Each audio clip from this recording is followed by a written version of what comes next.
Thank you so much, Sanjeev, for taking time out from this busy schedule on a Saturday afternoon. And thanks to all the participants as well.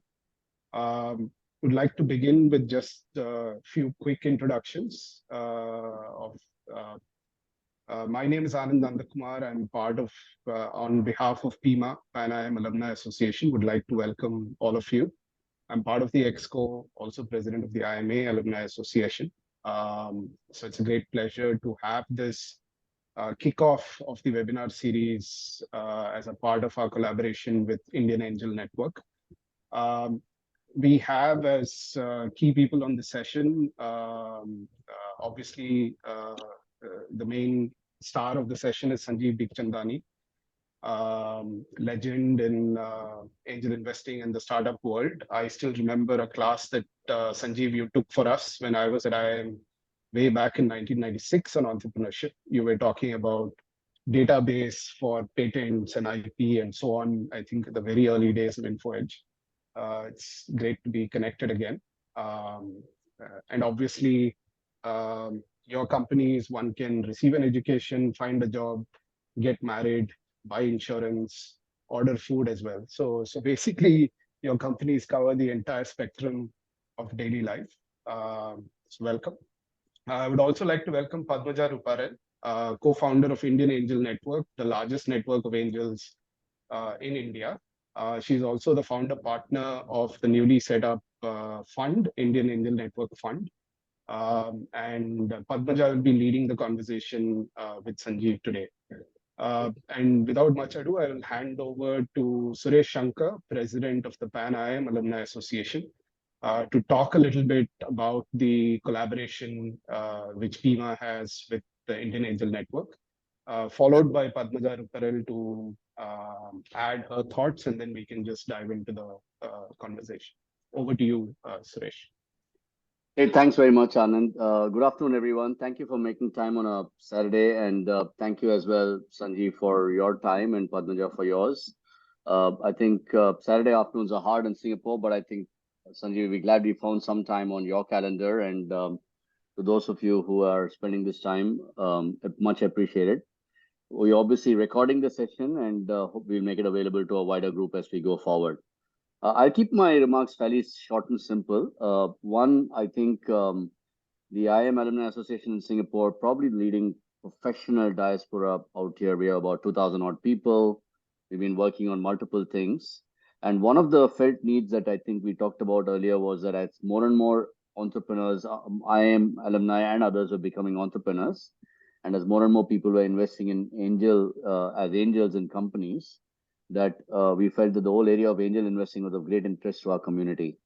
And that led to a conversation, I think nearly about 3 or 4 years ago, actually, with Padmaja and Saurabh. Saurabh Srivastava is the founder of IAN and also one of the original founder members of TIE and NASCOM, saying, why don't we do a tie-up for this? IAN, Padmaja will tell you more about it, is the leading angel network of pretty long-standing repute, built several huge successes over the last decade. COVID unfortunately delayed it, and then I think both of us, we're a voluntary organization. It took a little bit of time to get the agreement signed, but here we are, and I think we formally kind of soft launched it in the Thai Singapore FinTech Festival, and Saurabh was here. It was the end of the year, and we said, listen, as we get into 2024, we'll give it a fillip. So this is really just the start of the revolution, if you will, and it's we hope that from here we will actually make a fairly big thing out of this partnership. The aims of the partnership, simple. One, we want IIM alumni in Singapore to participate and have access to the angel investment opportunities in India, which is, I think Sanjeev will talk more about it. Not only a growing economy, but I think the number of unicorns, the amount of excitement in the startup world is fantastic. Likewise, we want to basically be able to bring startups from the Southeast Asian Singapore ecosystem, whether from the IIM alumni or otherwise, into the IAN fold and see how IAN investors can access that. And thirdly, as they think India's Look-East policy grows and more work is being done, as a bunch of professionals in Singapore, which is a fairly large network community in Singapore and Southeast Asia, how can we act as some kind of a bridge for Indian startups wanting to come out into this world, for Singaporean companies wanting to enter India through this whole partnership? So it's really can we create a new ecosystem? Angel investing is something that's fraught with, I think, excitement and with challenge. And who better than, I think, the person who's been on this angel investing journey for a long time, which is Padmaja. And Sanjeev, I know Anand has talked about him, but very briefly, I mean, he's almost epitomizes the partnership. He's an IIM alumnus. He's an entrepreneur himself. He's been an angel investor, created startups, like Anand said, and I think literally kind of has done this in a transnational way. So in some ways, Sanjeev, you epitomize the partnership. So we look forward to hearing with you. So over to you and Padmaja for sharing your thoughts on angel investing and how what you should watch out for, how you should do it. Thank you, Suresh. Thank you for the very warm introduction and welcome. I think I'm extremely excited, just as you. We've been chatting about the PIIMA and the IAN partnership for a long time, but to see it alive today is really a milestone. I think this is again one of the pioneering steps that IAN has taken. And thanks to you, Suresh, as an IAN member and as a PIIMA board member, to help us stitch this. Just for people who don't know IAN, quick couple of lines. We are the first angel investor group, brought in almost the concept of angel investing to the country. And we've now built a single horizontal platform for seed and early stage investing. We've been investing since 2006, so we are almost 18 years in the investing business, in the early stage investing business, invested in about 225 companies, and with less than 900 crores of direct investment. What I think is, what I am immodestly proud is the fact that our companies have gone on to raise almost 19,000 crores. And that sort of epitomizes what angel investment can do. We've invested across sectors. We've always been best of the next, more focused on emerging than the same.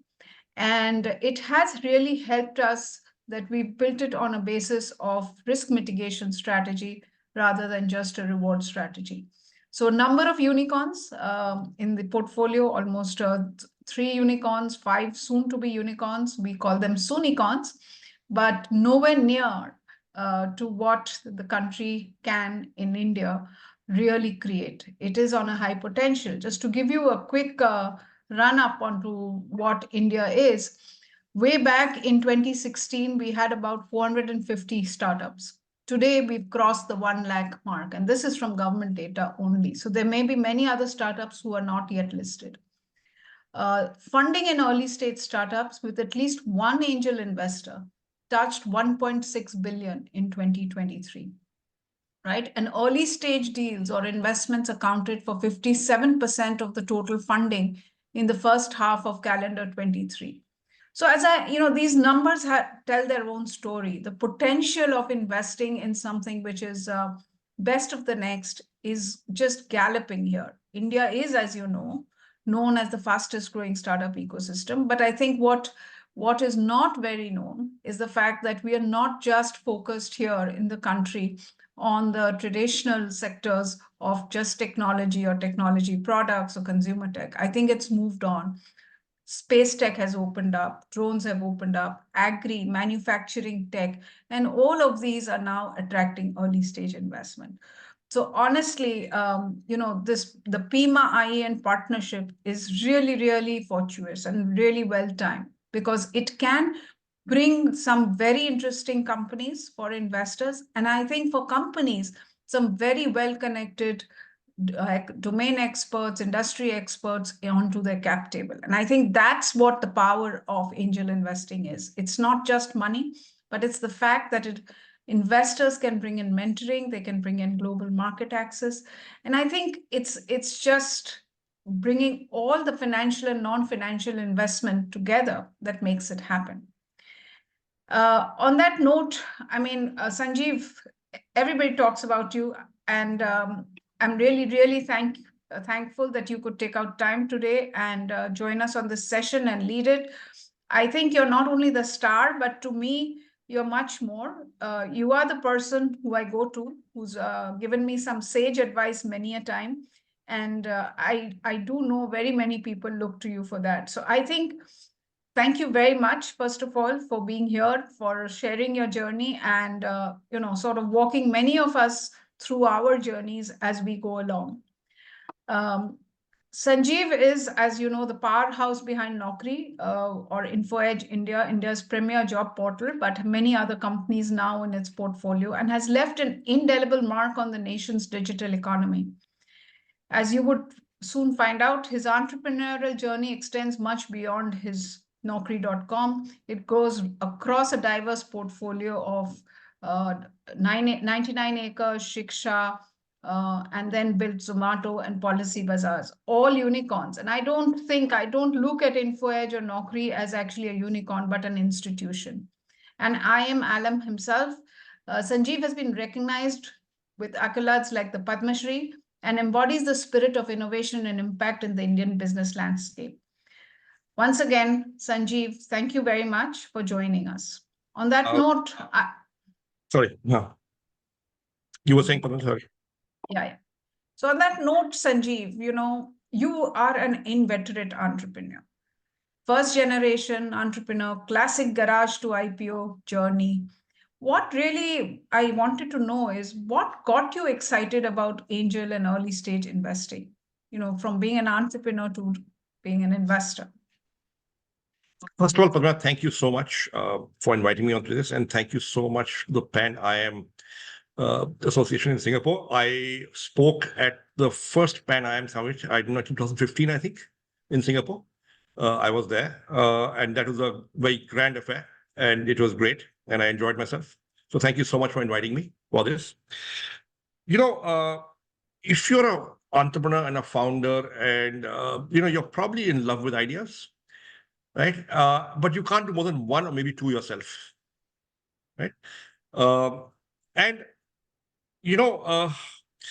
when you meet other people who are perhaps younger to you and are earlier in the journey than you are, and you have they're pursuing ideas, which look good, and they're bright people, and you've got some capital, there's this urge to sort of invest behind them and hopefully be a part of their success. Stuff. I met Deepinder for the first time, 2010. I really loved what they were doing. Deepinder was 28 at that time. I was, I must have been 40 something. Yeah. Right. So he was about 15, 20 years younger than me. And they were doing 1 lakh a month of revenue. And to me, it looked like this thing could have legs. Right. Now, we went in at angel stage, made an angel size investment. Of course, we did it from the company balance sheet, not personal. But look, no matter what the source of capital is, it's still an angel investment, right? And we put in 4.5 crores for a piece of the company, and they went public 11 years later. And when in the aftermarket, at one point in time, we were at 1100x of our first round. But more importantly, we had participated in the journey of building a truly iconic company, right? So we invested, InfoEdge invested in Zomato, 2010. InfoEdge has done well. Huh? We got a market cap of maybe 60, 70,000 crores, but right. Zomato was 2x of that. And we are the ones who gave them the first investment. So for us, it's a matter of great pride. Apart from the financial return, we have not sold anything. Right. Okay. So how did we start? That was a bit of an accident. So we went public in 2006, October. And in our DRHP, in our RHP actually, both DRHP and RHP, we had, there was a section called objects of the issue. So SEBI requires a section says objects of the issue. Why are you doing this public issue? So the real reasons for doing the public issue were that, look, I wanted the company to be in a different strategic space. I wanted the stock to have currency. I didn't want to be able to be taken over so easily. I didn't want to get sold because the investor wanted an exit. I wanted the investor to get an exit. I want the ESOP to have value, all those 5, 6 things. We didn't actually need the money. We needed the listing. So I wrote that in the DRHP. And the banker said, listen, this won't fly. There are standard 5 reasons for an IPO. We're going to put that in because that's what will fly. Yeah. So they went and put it in, organic growth, inorganic growth, general corporate purposes, and 2 others, right? So we did the IPO. IPO was a wild success. And we had money in the bank already. More got added on. And then every quarter we'd make more money. We were profitable. And every quarter, our auditors, Pricewaterhouse, would come and tell the board meeting, utilization of IPO proceeds nil. Okay, so after 2 quarters, the board got mad at me.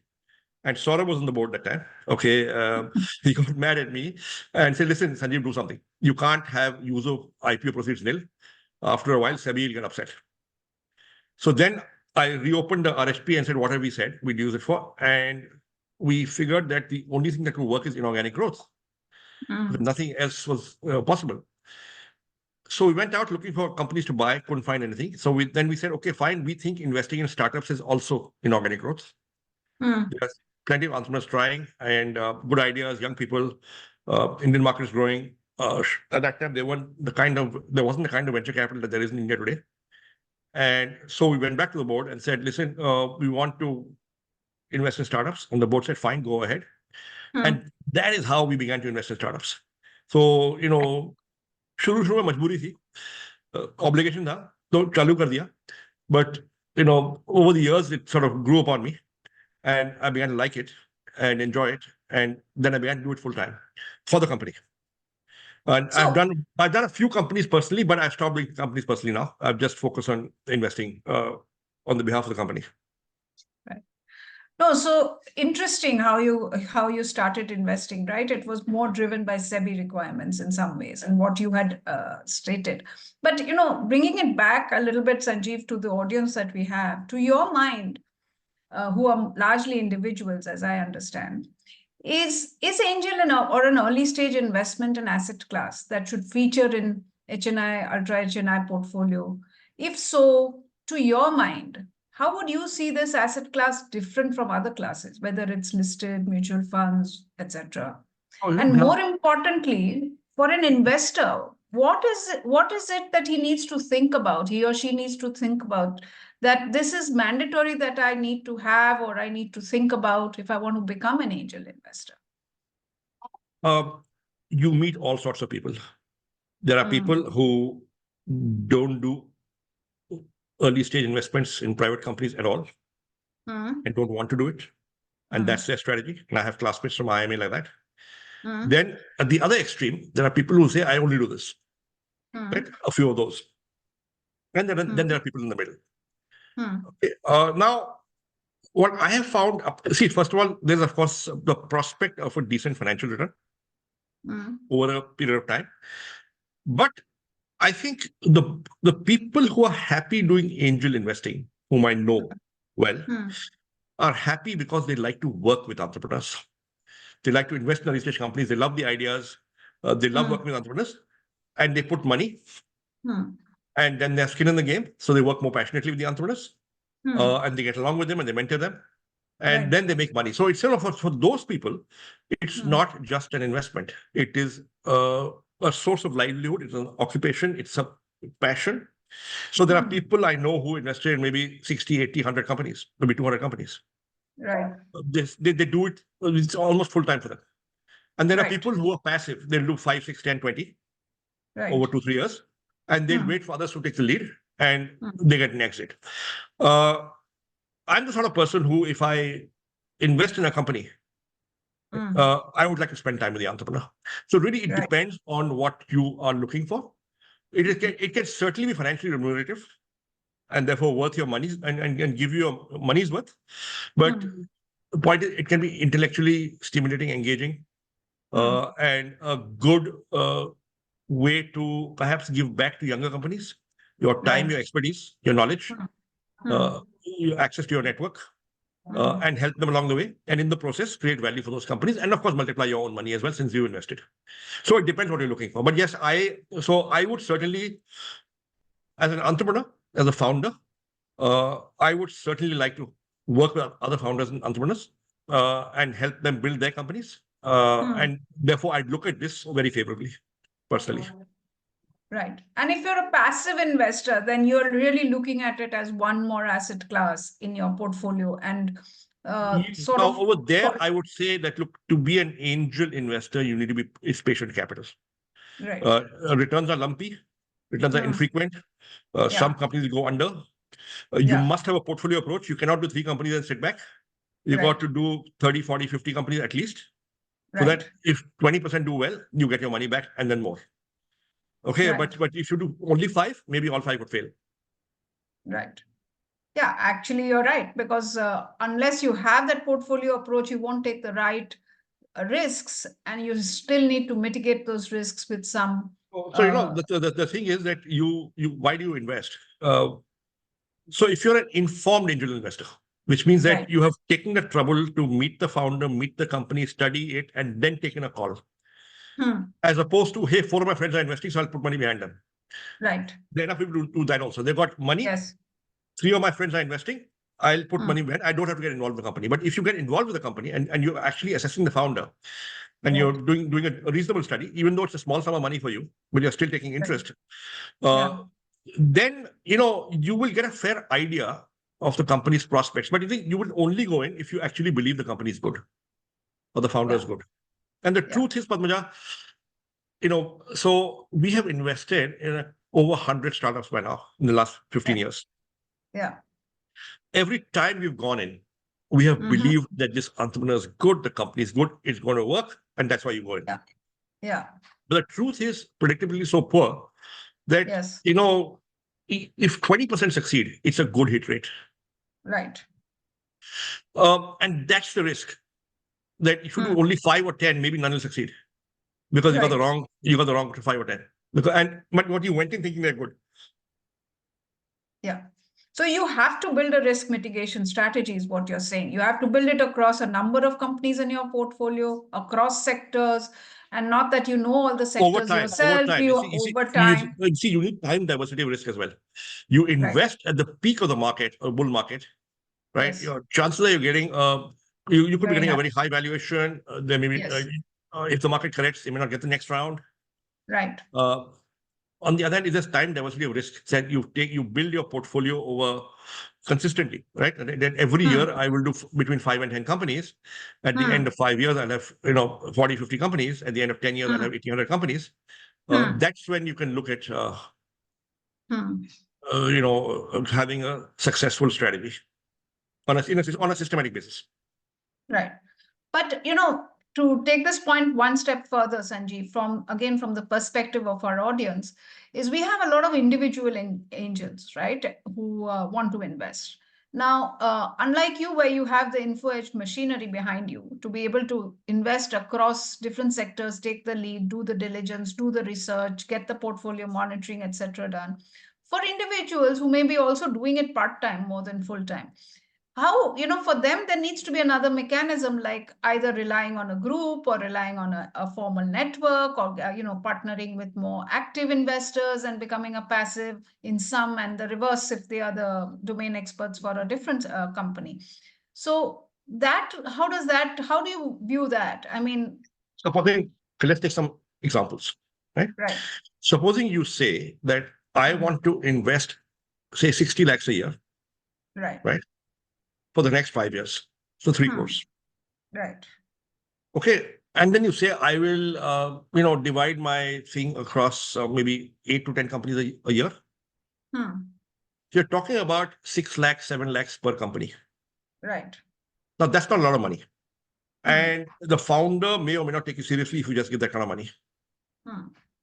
On the other hand, if you're part of a syndicate or a group or an angel network, where there is a group investing and together they're investing about maybe 2-3 crores, and there's 1 or 2 leads, then you get some economy of scale. Economy of scale are you're responsible for bringing 3 crores to the table, which at that stage of the company is significant for the founder.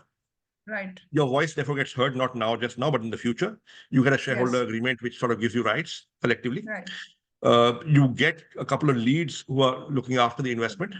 You could be one of the leads, right? If you're interested in that company, to engage. You can engage the company anyway, even if you're not a lead, so long as the entrepreneur accepts you, right? So there is merit.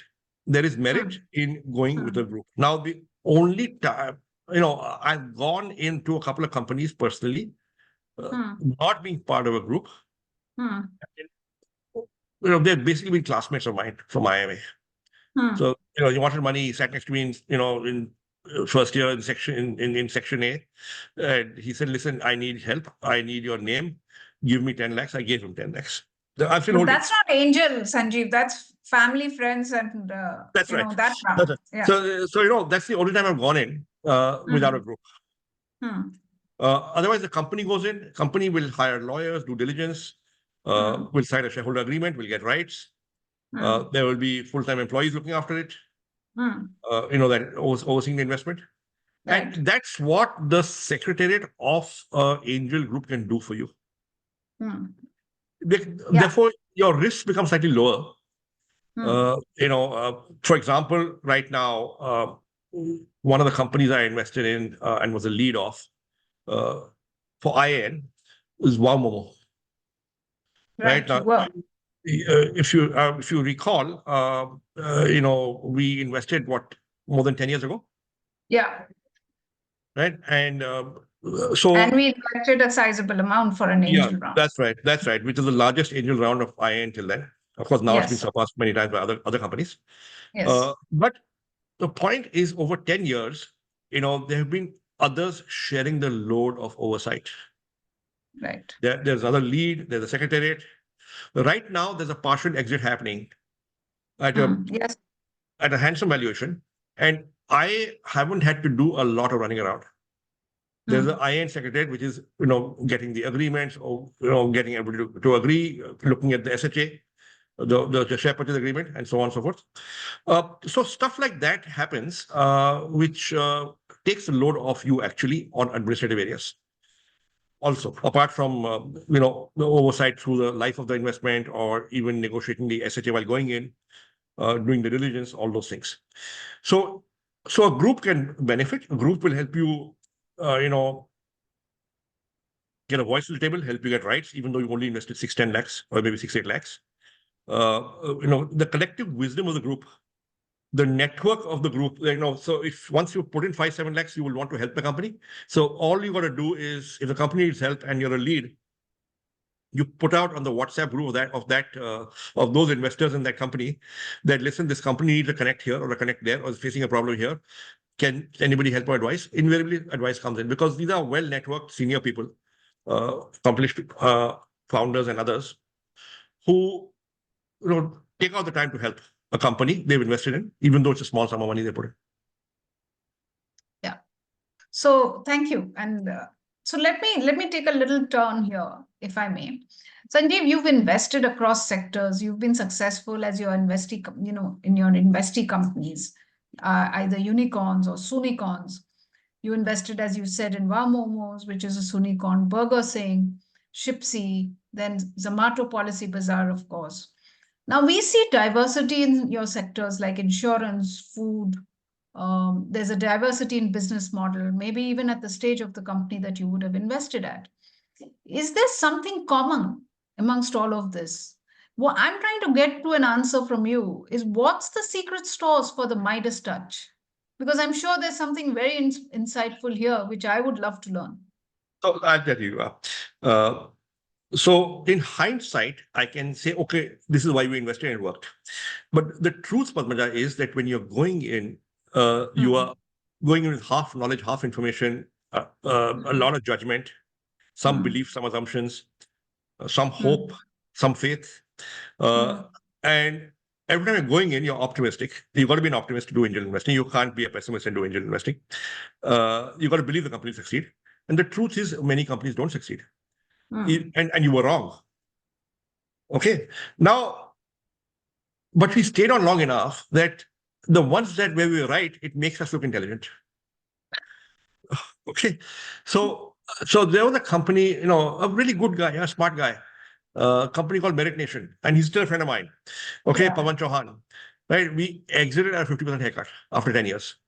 I remember that. Yeah. And we sold to Akash, which then got sold to Baiju at a much higher valuation. Of course, Baiju has since then flamed out. But, we would have got a handsome exit. We stayed for 1 year more. Right. You would have got an exit with Akash, right? Yeah. we would have got an exit. Now, it's about timing. In the first 3 or 4 years, we invested in them in 2008, Policybazaar 2008, Zomato 2010, roughly same vintage. Till about 2012, 13, it looked like Merit Nation would do better than Zomato. Eventually, it did not. It did not. So there's unpredictability. You make a lot of assumptions. So, and we thought we were smart, but we were wrong on Merit Nation. We were wrong on so many companies. But, if you've got a portfolio and you've got a long time horizon, and so we invested in Policybazaar in 2008, it's 2024, 16 years later, we are still there. We are the largest shareholders in Policybazaar. Invested in Zomato in 2010, it's 13 years later, 14 years later, we are still there. We are the largest shareholders there. And we really got our returns in the last 5 years. Okay, so you got to be patient. If you are, I was speaking to Rakesh Jhunjhunwala a few years back before he passed away, and during COVID, we were on Zoom, and I was just seeking his advice on something. And, Rakesh, said, Sanjeev, I'll give you one little tip. I said, what? He said, if you find a good company, consider staying forever. तो अगर Zomato अच्छी company है तो मत बेच, क्यों बेच रहा है? मत बेचियो, रुक जा, देखते क्या होता है. Right? He said, I've done the same thing with Titan. So if I've made outside on Titan, it's because I waited and waited and waited. And it did give a handsome reward. I think 70-80% of his success, maybe a large percent of success, I don't know how much percentage is because it's Titan. Yes. So actually, angel investing, you will always be tempted. यार मेरे को 4x मिल रहे हैं, निकल जाओ. My advice is assess the company, assess the risk, and if you don't need that money just then, you could consider waiting. But if you believe there's too high a risk and you're getting a return, then get out. But there are also stories of people who said no and then the company collapsed afterwards, right? And we have seen that, Padma, you've seen it in some of the IN companies as well, that the people who took the exit got a 10-12x exit. People who waited for 30x eventually got 0. That also happens. That's right. Absolutely right. In fact, but over a portfolio, it'll balance out. Yeah, it should. That's the whole portfolio strategy, right? But if I step back to what you were saying, there are investors who've also had a different perspective, if I may, to say that every time you have an exit opportunity, the decision is not necessarily just to exit or not. It is also to question, would I have invested at this valuation? Would I have invested at this stage of company or the business situation? How do you react to that? It's a good question to ask. And certainly, if you're doing public market investing, maybe, that's a good question to ask. Now, in private markets, if you're already in the company, hopefully you know something about the company or know more than you knew before you got into it. Now, with that knowledge, would you stay on some more time? That's a question. See, there's a power of compounding. And we have seen the power of compounding play out in Zomato and Policybazaar for us. So, look, because we are investing in the balance sheet, we had an unlimited time horizon. It is not a fund where in 7, 8, 10 years you have to exit. Correct. Now, if we'd been a fund and we invested in Zomato in 2008, by 2015, we'd be very nervous. Yes. 2015, Zomato was valued at 500 million. Right? Today, Zomato is valued at whatever it is. I mean, maybe 13 billion, 14 billion. Okay. Yeah. So about maybe 25 times that. Now, one is the IRR that gives you 25 times in maybe, 8 years, 9 years. The other is the base. So if we owned 30% of Zomato and sold for 500 million, we would have got 150 million. Right. Could we have got 20x or 30x on 150 million, that large size? We would have struggled to find profitable investment avenues of that size. Now you're already in Zomato. You're already in Zomato. Company is doing well. We believe अभी जान है इसमें, juice है. We दूर तक जाएगी. Why don't we stay on? And we did. Interesting. So no, but different people have different philosophies. Yeah. And strategies, and nobody is definitely right or definitely wrong. Yeah, that's true. हमारा ये है कि अब गाड़ी चल रही है तो चलने दो, देखते कहाँ तक जाती है. Unless we need the money. Yeah. So Sanjeev, let me bring it back to very early stage. Also, let me tell you something here. There's glory. There's glory in being there at the table all through. From the first investor, you were the first investor. You are still your largest shareholder. You're on the board. Yeah. Till now, as a 130,000 crore, 140,000 crore company got built, value market cap. Huge, absolute. तो I mean, that's हमारी reputation हमारे IR से नहीं बनी है. Yeah. हमारी reputation Zomato और Policybazaar की कामयाबी से बनी है. ये बड़ी कंपनियां बनी. These big companies got built, and we were there. Yeah. So this is something which I've heard elsewhere also, is that, if a company does well, it's all credit to the entrepreneur. If the portfolio if the company doesn't do well, it's actually the investor, because the investor took the bet and we've not taken the right bet. That's another perspective. But coming back to early stage again, because let me talk about one more. Tell me one more story. Okay. So there's a gentleman called Ram Sriram. He's very famous, right? Yes. Some of us may have heard of him. Silicon Valley, right? Now he was a shareholder in InfoEdge before the IPO. Right. He was a person I would talk to. He was a kind of mentor. He would advise me, guide me. And one day I told him, tell me the Google story. So Ram had written the second check into Google. That's right. Okay. So he told me a story. And he said, I had quit my job. I had sold a company. I had done various things. I had enough money. So I was generally, not doing anything. So I was quite involved in Stanford University. So I used to go there pretty often. So one day I went to Stanford and I got into the lift on the ground floor. And on the second floor, a prof got on with two people. Right. And he said, hey, Ram, I was looking for you. I want to meet these two guys. Okay, come. He took him out. And he didn't go for the meeting he was going for.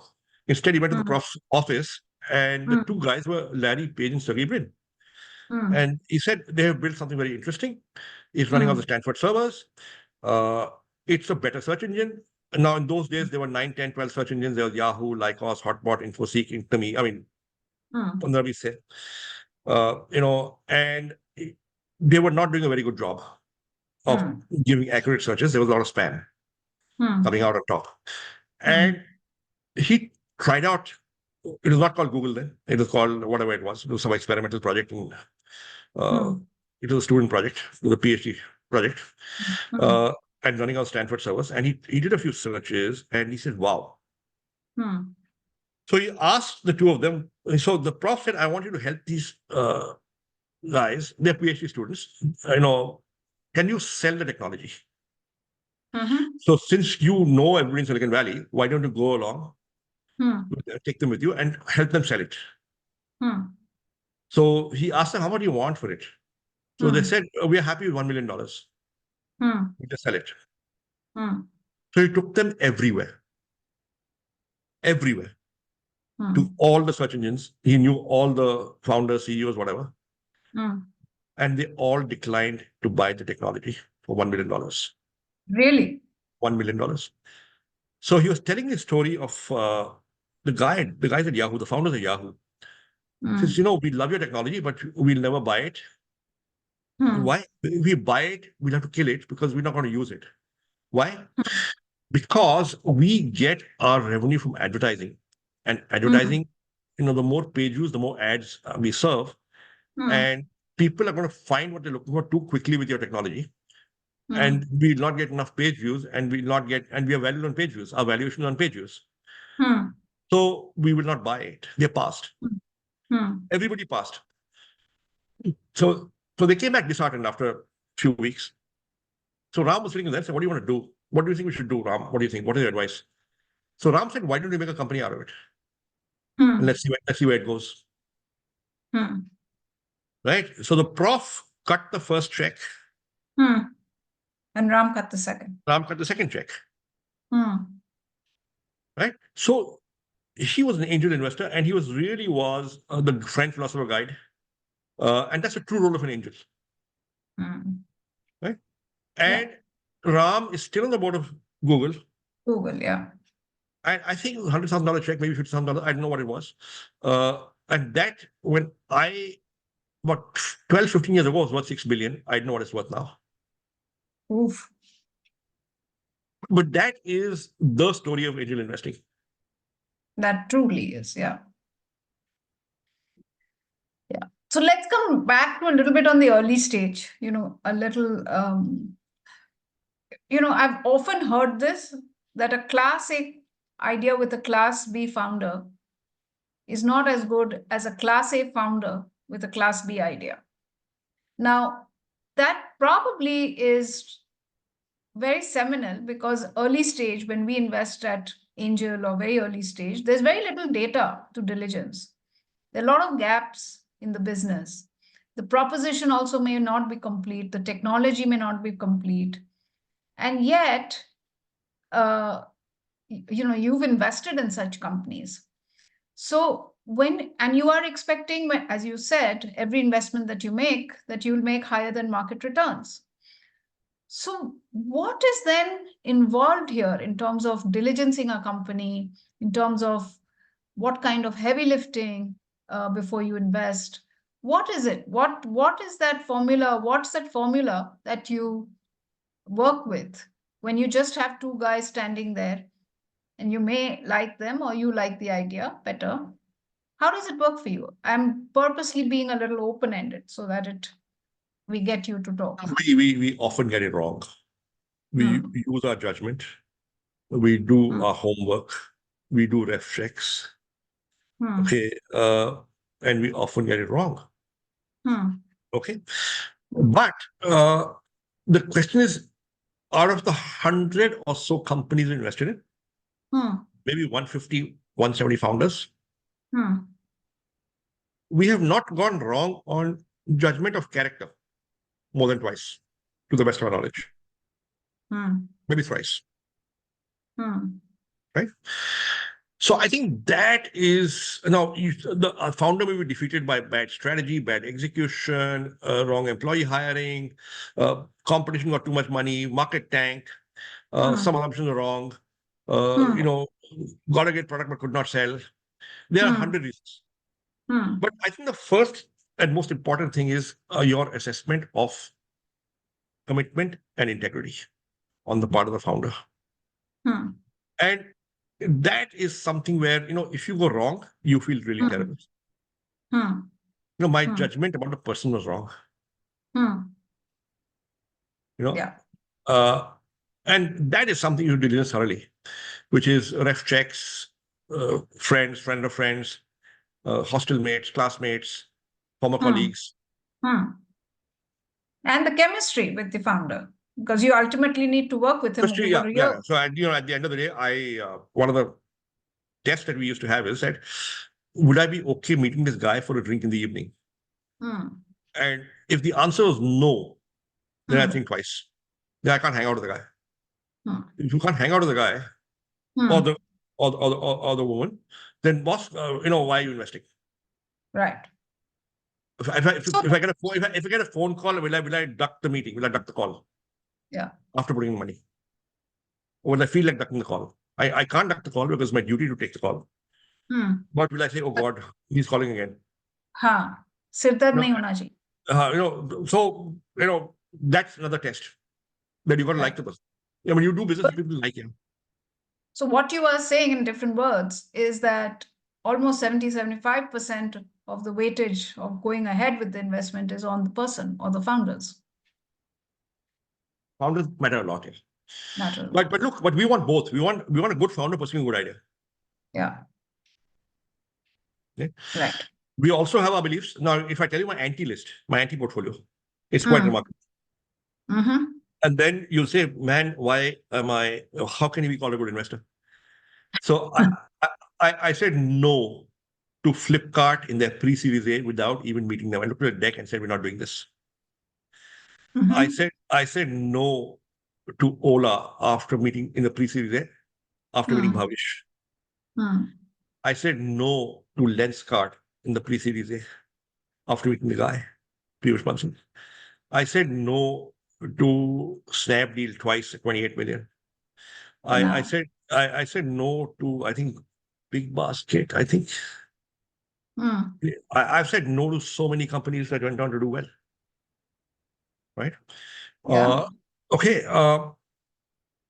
And and we said no only for one reason. Hmm. We said we can't understand how they'll make a profit. Hmm. Maybe they will, but I don't understand how. Hmm. Right? Now we were right. Hmm. They didn't make a profit, Yeah. but we would have made a profit. Yes. Okay, so which brings me to a very philosophical question. Am I investing in a company in order that I make money? Or am I investing in a company that it becomes a big valuable business and then I make money? Right.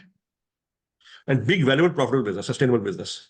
Right. Right? And somewhere philosophically, we have come to the conclusion that you can't predict markets. You can't predict how much capital will come in. You cannot predict the valuation will build up, you'll get an exit. You can't predict all those things. Right? Right.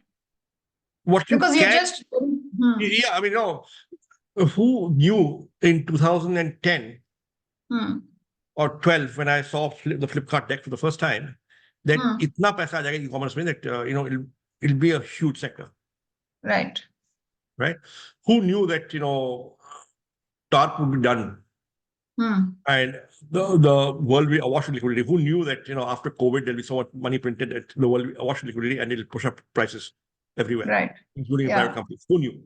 Yeah. Yeah. Nobody. What I saw, all we see is that यार ये company ये कर रही है, इसका customer ये है, तो कितनी बड़ी बन सकती है और उस scale पे पैसा बनेगा नहीं बनेगा कंपनी का, और अगर कंपनी का पैसा बन गया तो तो हमारा आपके भी बन जाए, हमारे बन जाए.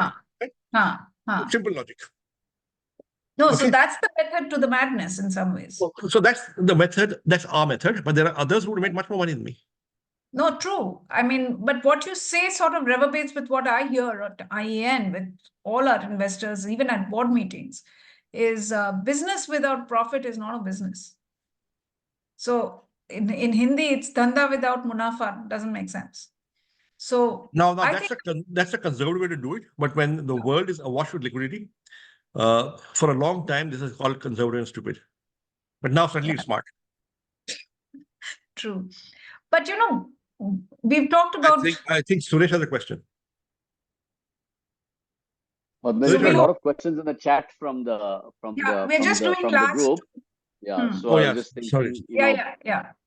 No, I'll just try and wrap it up right away. So I think Sanjeev has covered a lot of things, but I just want to take it to a different level, if I may. Sanjeev, you've been investing now for almost 2 decades. Your bet always seems to be continuously India, right? I haven't heard of you investing overseas. Now, my question is very simple. Did you have that way, has the country's investment potential played out the way you thought it would? And secondly, for the benefit of the audience, is you are very active in policy making as a member of the NSAC, the National Startup Advisory Council. It would be awesome to get a peek into the government strategy for entrepreneurship and early stage investing.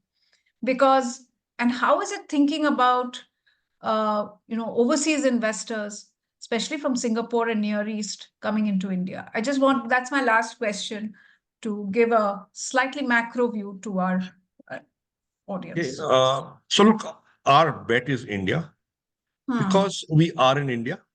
We know this market the best. We know the Indian consumer the best. We know Indian founders the best. We know the Indian environment the best.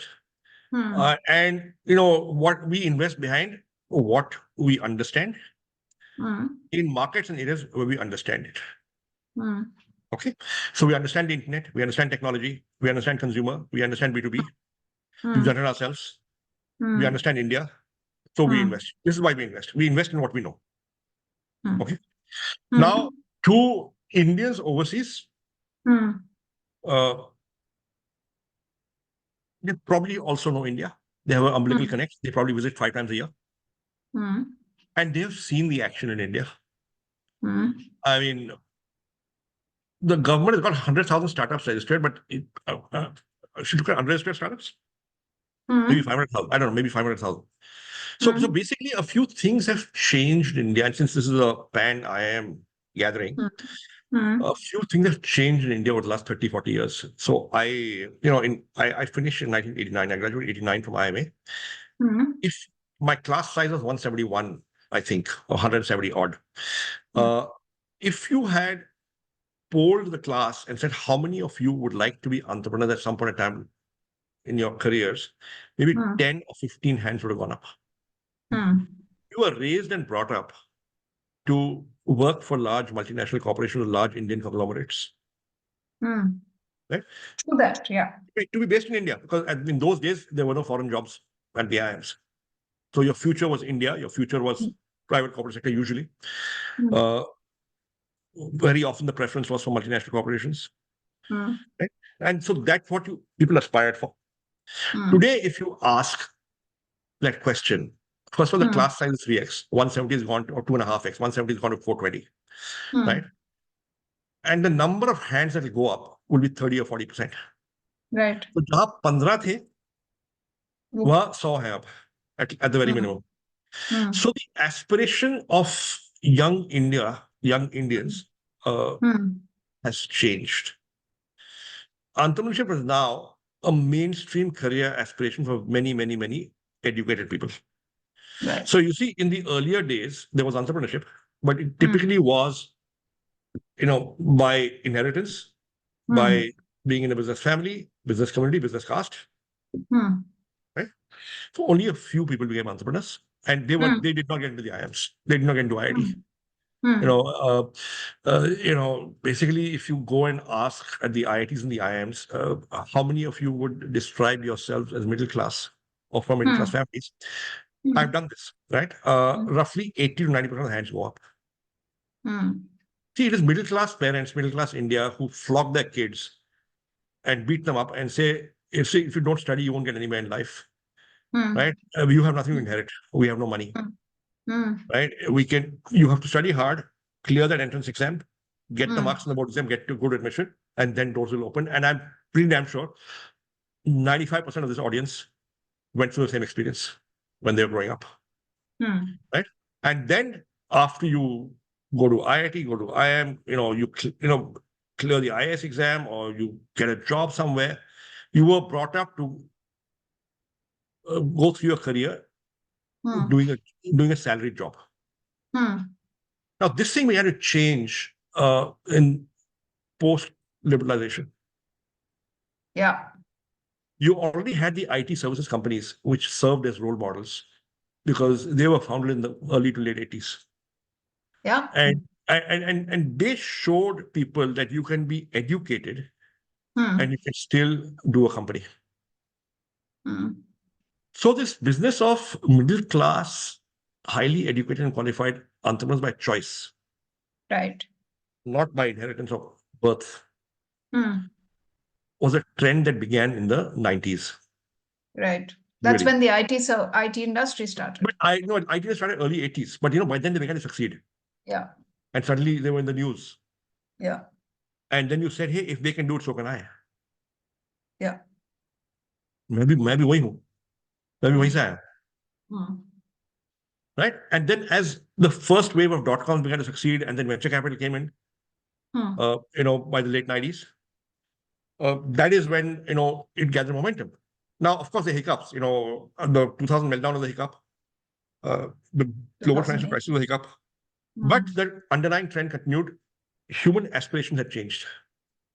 Right. Aspirations of people from the IIMs and IITs had changed. Engineering colleges had changed. Yeah. And it's very often this kind of entrepreneur who gets angel or VC funded. Right. Right? You Yes. typically don't find people from business families who are doing their family business going to angels saying, put in money here behind my family business. And It even doesn't if they happen. come, I don't think they get the money. We've had some experience there. Yeah, that's right. That's right. Yeah. You know, and people who are from business families, I mean, I don't want to say this, but they know the old way of doing business because that's how the family has done it for 50, 60 years. Yeah. And then they may or may not be fit in with the expectations of professional investors. That's correct. Yeah. It's very different style, very different culture, very different frameworks. So there is a new kind of entrepreneur in India, and that has made the difference. And there's a new kind of capital in India, and that has made the difference. And the Indian market is growing and has grown. You know, when we launched Naukri, there were 14,000 internet accounts in the country. Today, they talk about 1 billion people with access to the internet. The market has grown. Yeah. So India, India's... now, as far as policy is concerned, look, this government recognizes that startups make a difference. Startups are important. So I got my first job in 1984, and I worked in straight from college, and I worked there for 3 years in Lintas, then went to IMA. You know, if I go back to 1984 to now, there's a massive change in the Indian industrial landscape, business landscape. Yeah, unrecognizable. But a lot of the change has come from sectors and companies and industries that did not even exist in 1984, or they barely existed. So the IT services industry barely existed. IT-enabled services did not exist. Internet did not exist. Mobile telephony did not exist. Private sector telecom companies did not exist. Private sector insurance did not exist. Private airlines did not exist. Private TV channels did not exist. Right? There were dozens of sectors that did not exist. And these are the sectors that have transformed the economy. These are the sectors that have caused buzz and got investment. Now, very often when a new sector, industry, company emerges, it has been led by first-generation entrepreneurs or who started off as what would you call a startup. So the giant companies of today were the startups of yesterday. HCL, Infosys, Wipro. Infosys, don't forget. We're not giant, but you know, but yeah, but you know, so look at the market cap. Yeah. Of these companies and the employee base and what they've done to build the brand for India. So this government recognizes that. And this is a 20, 30-year play that if you enable startups today, they will drive growth over the next 20, 30 years. And after 30 years, you'll see these are giant companies. And what this government has done through Startup India and having a policy and having an eye on startups that tell us what we can do. By when you speak, they listen. They may not do what you want, but at least they listen. They try and understand. Yeah. Right? Because they take inputs from many sources, including us. Right. And then they do what they think is right. And they've got to balance many points of view. Right? Yeah. So that's what you know, this government has done. So we don't always get what we want, but we get a hearing. That's true. Doors never used to open up. And we get a conversation. Yeah.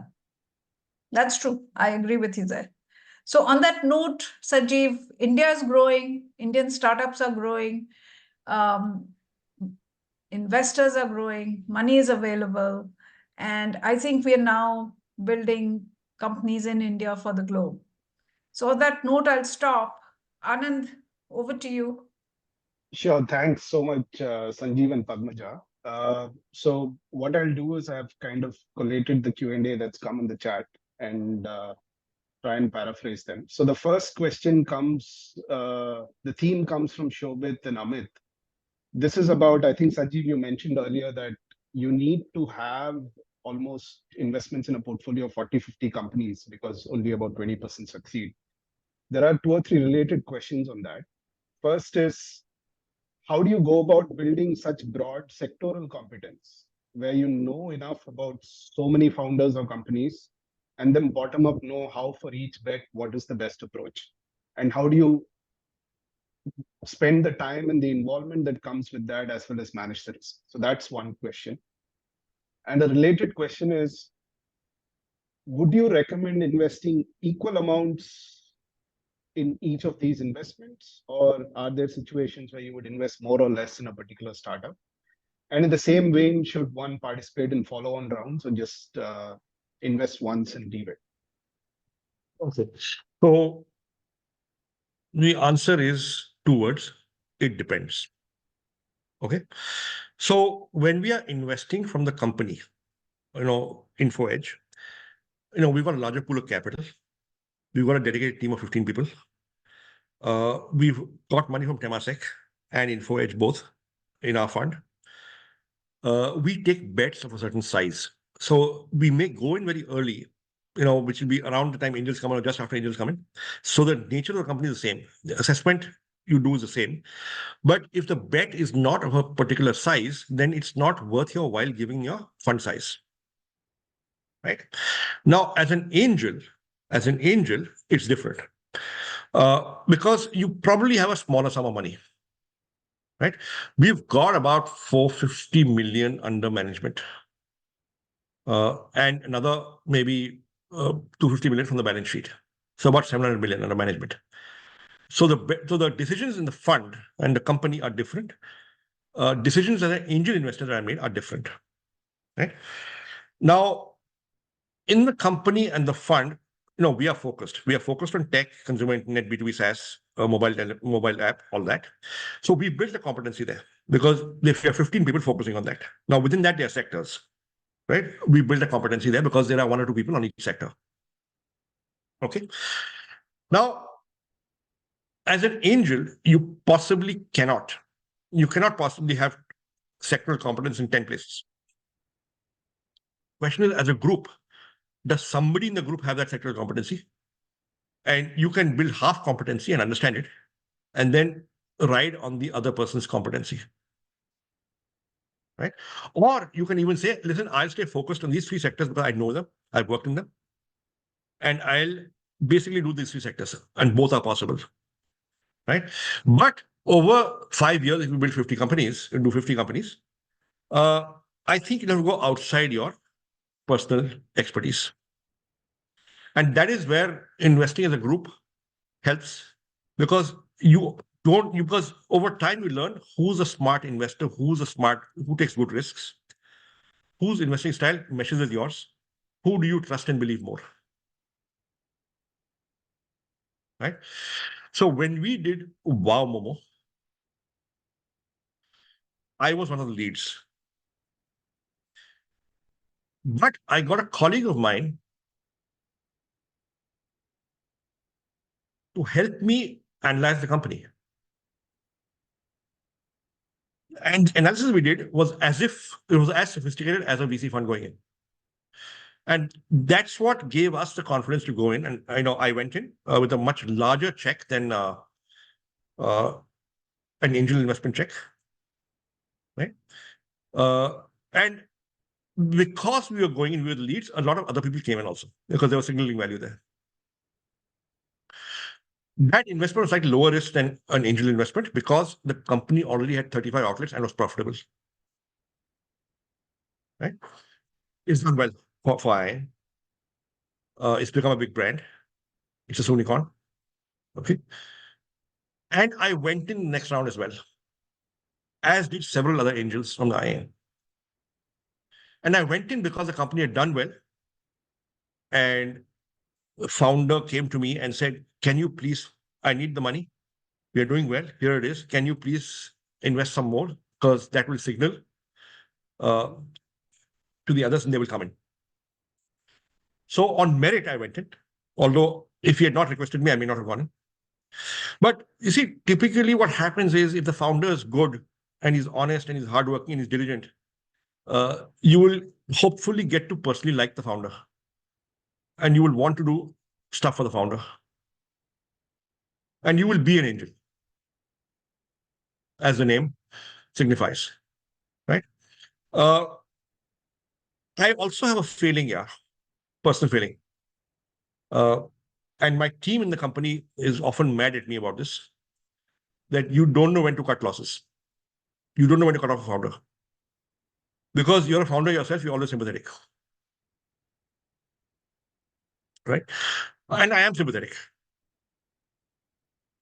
because I've been there and I know the lonely journey of a founder and how traumatic it can be and how difficult it is to sometimes survive when you're facing certain death almost.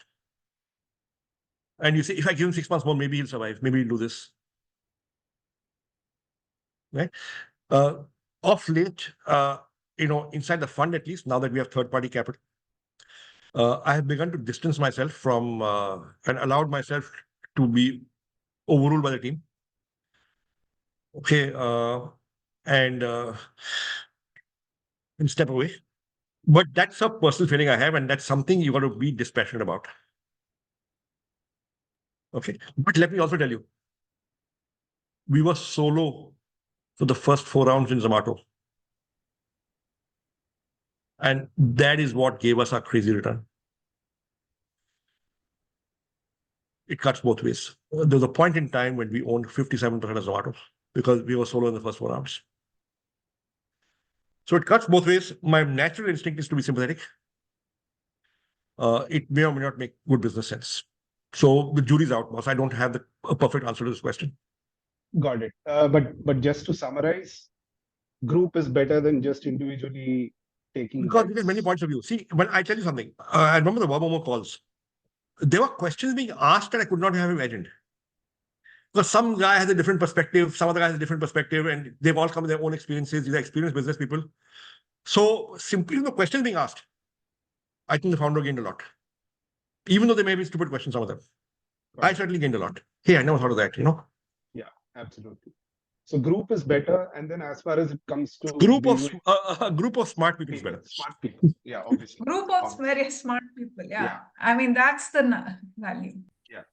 And individual investments go on merit, right? So there's no rule that you invest equally in every single company that you invest in. No, I mean, so that may be a good way to do it actually, because that's how you diversify your risk best. But look, you will assess each company differently on its own merit. You will fall in love with some and fall less in love with others, but still like them. And then you could go invest big also and go horribly wrong. Got it. A related question is, you mentioned truly being an angel. And if you get to like the founder, you tend to help more. There is a question from Anand Ramachandran saying, how do you think typically of adding value to a portfolio company? So the first thing is, you got to recognize that nobody becomes an entrepreneur because he or she is looking for a new boss. Okay. And just because you have put in the money, it does not give you the right to act like the founder's boss. Okay. And that's a mistake several people make. The worst kind of investor is somebody who's trying to fulfill his own unfulfilled aspirations through the founder and then getting pushy. So I'll tell you something, you're not in the company 24/7, right? All the founders do is cut you out and you don't have information, you don't have access, and you're dead. So you have to earn the founder's trust and confidence. He has to believe that you're on his or her side, he or she, right? And if you don't build, it's people management, yeah. Just because you put in money does not give you that right necessarily, no matter what the agreement says. Right? And therefore, all your people skills have to be brought to the fore. Because the founder, even though he signed an agreement, if he chooses to cut you out, he'll cut you out. If he chooses to disclose partial information, he will do that, he or she. That's why Anthro the independent boss. So I used to give Deepinder 10 ideas. He would nod his head and say yes, and then not do 8 of them. And it's okay, yeah. Finally, he's running the company. Absolutely. Makes sense. So a related question actually. When you add value, in order to be able to add value, first you've got to earn the trust, right? And then have conversations. And be absolutely okay with the founder not taking ideas on board. Oh, yeah, that took me 2 years. Yeah. You know, I was CEO of Info till 2010. I stepped aside. Those are, you know, until 2010, everybody would listen to me, yeah. Inside the company, outside the company. Uske baad, तो nobody listened to me. So मेरे को 2 साल लग गए to get used to the idea that listen, now you can suggest, but you can't tell. Great. Moving on, kind of segueing to a related question is, so you yourself mentioned that a lot of the startups you invested in have failed. And at the same time, there are some big successes.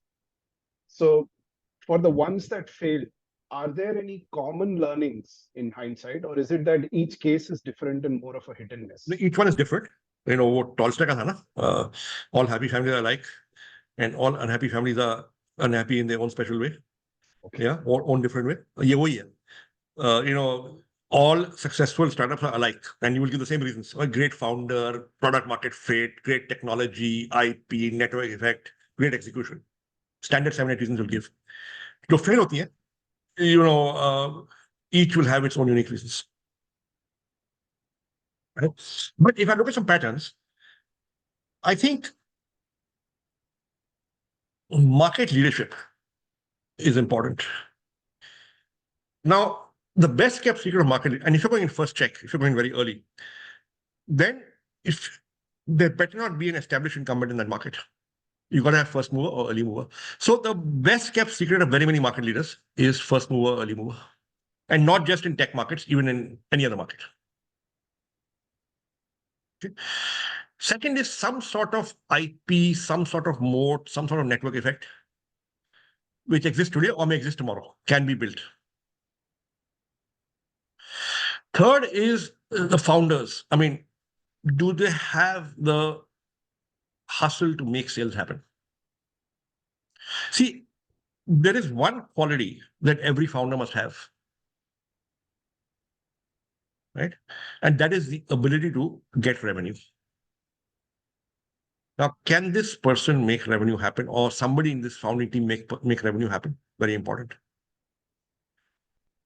And there's a second quality, which is the ability to create trust across the table with other co-founders, with employees, prospective employees, customers, investors. Can this person build trust across the table? The other is the kind of person who others will want to work with. Employees. Can he attract talent? Can he or she retain talent? Will they work with him without money? Because the company may not have money after some time. Then, does this founder have staying power? Or is he or she dabbling? After 2 or 3 years, you know, I'm done. Is he or she a quitter? And we had some of those also. Excellent. You know, motivation was, oh, I was building to flip, market down ho gaya hai. They never come and tell you that. But you can read that they were fair weather founders. But the truth is, you know, company बनाने में 10-15 साल लगते हैं.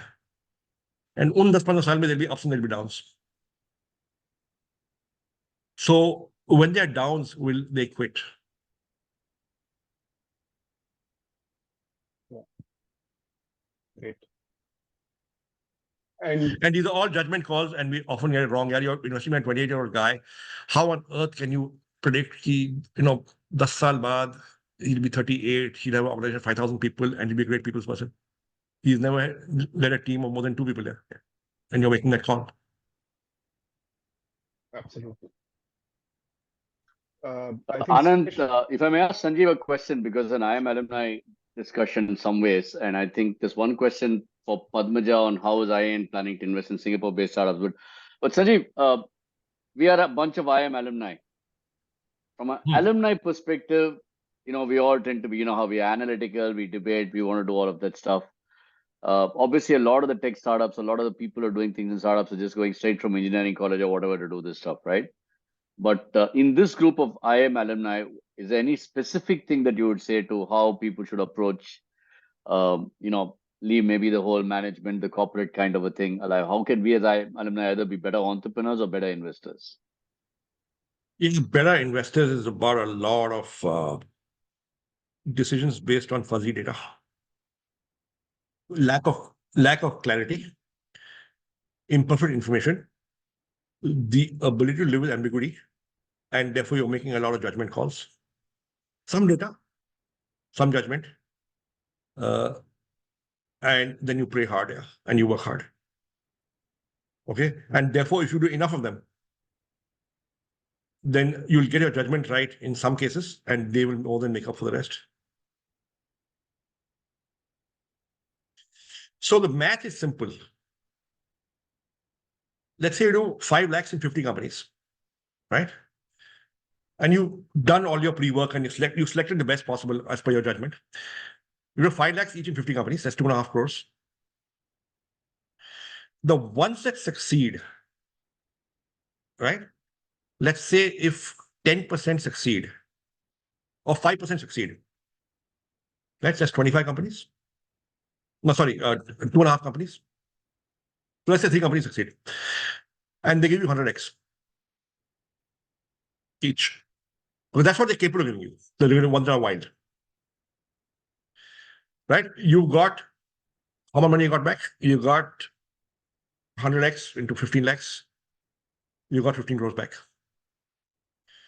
The remaining 47, say 25 are write-offs. The remaining 22 will give you something. Of the remaining 22, let's say they give you 2x or 3x back on the aggregate. You're doing all right. Most importantly, you also had fun. So if you don't think it's fun to work with entrepreneurs and see the birth and creation of a new business, a new idea, a new concept, and say, boss, I was there. I gave some money and I also advised and I gave some help. That's the real kicker, according to me. Because your exits will be unpredictable. It's not, third year mein itna aega, fourth year, it's not a annuity that's been predicted. Kab aega, kitna aega, you don't know.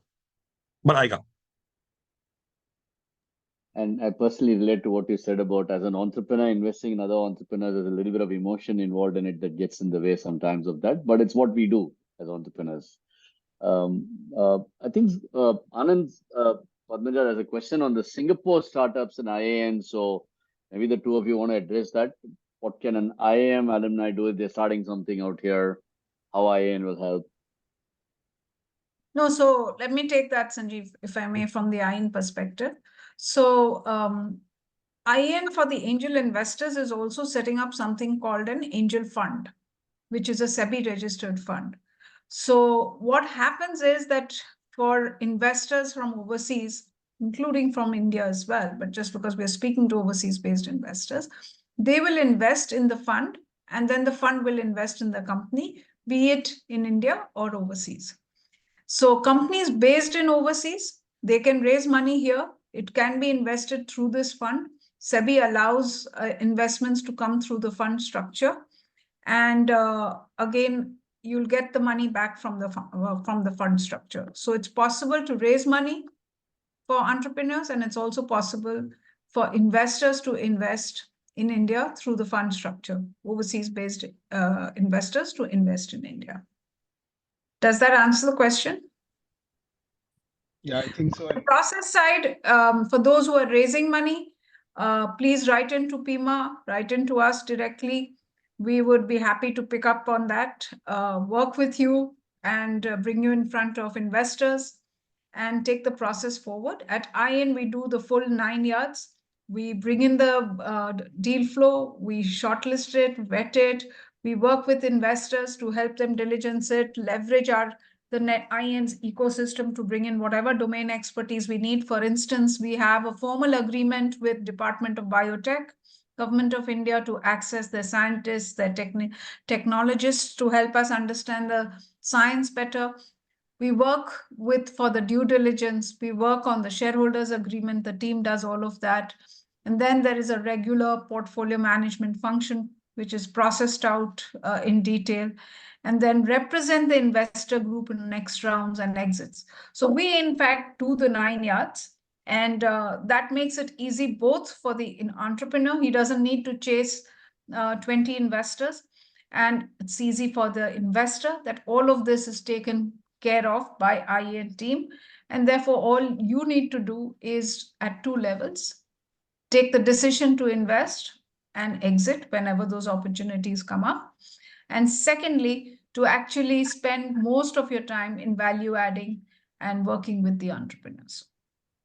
To Sanjeev's point, which he said that, what do you get out of angel investing apart from the fact that you are what he said? I'd like to add something which has really helped me since I've been on the angel ecosystem for a long time.